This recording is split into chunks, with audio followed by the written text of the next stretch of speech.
Hello दोस्तों, मैं हूं आपके साथ आपका अपना अरबिक ट्रेनर। और मैं ऐसा इसलिए कह रहा हूं क्योंकि कुछ दिनों के बाद आप खुद प्राउडली कहने लगेंगे कि यह है हमारा अपना अरबिक ट्रेनर। साथ ही इस चीज को प्रूव करना मेरी जिम्मेदारी होगी। तो आप में से जो भी अरबिक सीखना चाहते हैं मेरे साथ बने रहें। मैं आपको अरबिक सिखाऊंगा बहुत ही सरल और आसान अंदाज में।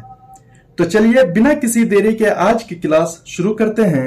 और जैसा कि ये इंट्रोडक्टरी क्लास है तो इसमें हम अरबिक लैंग्वेज की ओरिजिनेशन और इससे रिलेटेड चंद मोटी मोटी बातें जानने की कोशिश करेंगे जो कि अरबिक लैंग्वेज में दिलचस्पी रखने वाले हर स्टूडेंट को जाननी चाहिए।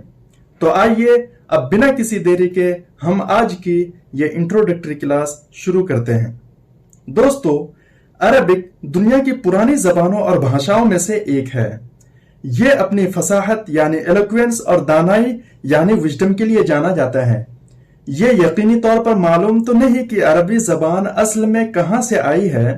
कुछ लोग ये दावा करते हैं कि इस जबान की शुरुआत अरबियन पेनिनसुला के सॉदर्न पार्ट में सिचुएटेड कंट्री यमन से हुई है। दूसरे कुछ लोग कहते हैं कि असल में यह जबान इथोपिया में इसका ओरिजिनेशन हुआ था, फिर माइग्रेंट ट्राइब्स के जरिए यमन पहुंचा।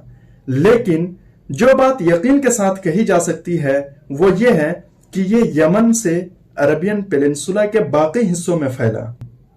दोस्तों, इस्लाम के आने से पहले अरबों को अपनी जबान और भाषा पर बहुत फख्र था।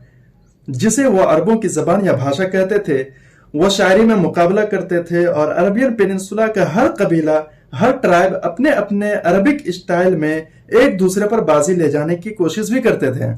इसी अरबियन पेनिनसुला के मक्का में इस्लाम की पाक पवित्र किताब कुरान मजीद का रिविलेशन हुआ।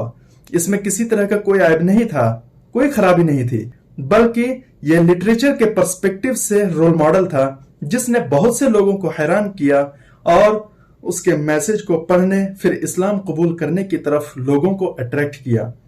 जैसे जैसे इस्लाम फैलता गया अरबी जबान ने भी बहुत से कंट्रीज में अपने फैलाव का सफर शुरू किया, यहां तक कि यह दूर मगरिब यानी मोरक्को तक जा पहुंचा। दोस्तों, तो आइए अब जानते हैं कि आज अरबिक का क्या स्टेटस है। आज अरबिक 26 कंट्रीज का ऑफिशियल लैंग्वेज है। 300 मिलियन से ज्यादा इसके नेटिव स्पीकर्स हैं। दुनिया भर में 420 मिलियन से ज्यादा लोगों के जरिए बोली जाती है, जो कि तमाम जबानों में 5वें नंबर पर आता है। अरबिक लैंग्वेज आज दुनिया भर के 1.5 अरब मुसलमानों का लिटर्जिकल लैंग्वेज है, यानी मजहबी जबान है, धार्मिक भाषा है।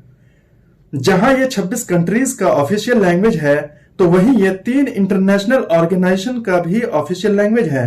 पहला AU अफ्रीकन यूनियन, दूसरा OIC Organisation of Islamic Cooperation, तीसरा UN यूनाइटेड नेशंस। दोस्तों, तो आइए अब हम ये जानने की कोशिश करते हैं कि गुजरते सालों के साथ अरबिक लैंग्वेज में कैसे और क्या बदलाव हुए। कुरान की अरबिक को क्लासिकल अरबिक कहा जाता है। यह अरबिक की सबसे वास्ट और क्रिटिकल फॉर्म है। क्लासिकल अरबिक इस्लामिक सल्तनत के अंडर कंट्रीज में फैली, रोजमर्रा की बोलचाल में इसे इस्तेमाल करना मुश्किल था, तो ये उन कंट्रीज की लोकल लैंग्वेजेस के साथ घुल मिल गई और गुजरते वक्त के साथ वेरिएशंस ऑफ डायलेक्ट्स तैयार हुई। तो इस तरह से उन लोकल लैंग्वेजेस ने बहुत सी अरबिक डायलेक्ट्स की बुनियाद रखी जो आज भी बोली सुनी और समझी जाती है। इसी तरह गुजरते सालों के साथ सरकारी क्लासिकल अरबिक ने एक आसान और हल्का वर्जन तैयार करना शुरू किया जिसे MSA मॉडर्न स्टैंडर्ड अरबिक कहा जाता है। प्रैक्टिकली यह क्लासिकल अरबिक जैसा ही है, लेकिन कुछ आसान शब्दों और ग्रामरी पेचीदगियों की इसमें रियायत की गई है। मॉडर्न स्टैंडर्ड अरबिक सभी अरब कंट्रीज में इस्तेमाल होता है। यह उन अरब्स के बीच कम्युनिकेशन का सोर्स है जो बहुत से डिफरेंट डायलेक्ट्स बोलते हैं और एक दूसरे के डायलेक्ट्स को समझने में उन्हें थोड़ी मुश्किल का सामना करना पड़ता है। और यह modern standard Arabic books, news, media, news ads, trade, office, conference, स्कूलों और कॉलेजों में इस्तेमाल होता है। और ये मॉडर्न स्टैंडर्ड अरबिक है जो हम अपने आने वाले वीडियोस और क्लासेस में सीखने जा रहे हैं। लेकिन ये बात जहन में रखें कि मॉडर्न स्टैंडर्ड अरबिक को लिटरेरी लैंग्वेज भी समझा जाता है। ये मातृ जबान मदर टंग की तरह बोली नहीं जाती है। तो अगर आप मॉडर्न स्टैंडर्ड अरबिक में किसी अरबी से बात कर रहे हैं तो वो आपको जरूर समझेगा, लेकिन उसके लिए थोड़ा गैर फितरी महसूस करना आम बात होगी। तो दोस्तों, आज के लिए इतना ही। इस वीडियो में हमने जाना कि अरबिक कहाँ ओरिजिनेट हुआ था, कैसे और किस तरह दुनिया में फैला, फिर गुजरते वक्त के साथ उसमें क्या चेंजेस आए और फिर उसका कौन सा फॉर्म ऑफिशियली वजूद में आया। इस वीडियो में इतना ही। अगले वीडियो में हम जानेंगे इसके क्लासिफिकेशंस को और दूसरी चीजों के बारे में। तब तक के लिए दीजिए इजाजत। अपना और अपनों का ख्याल रखें। Thanks for watching.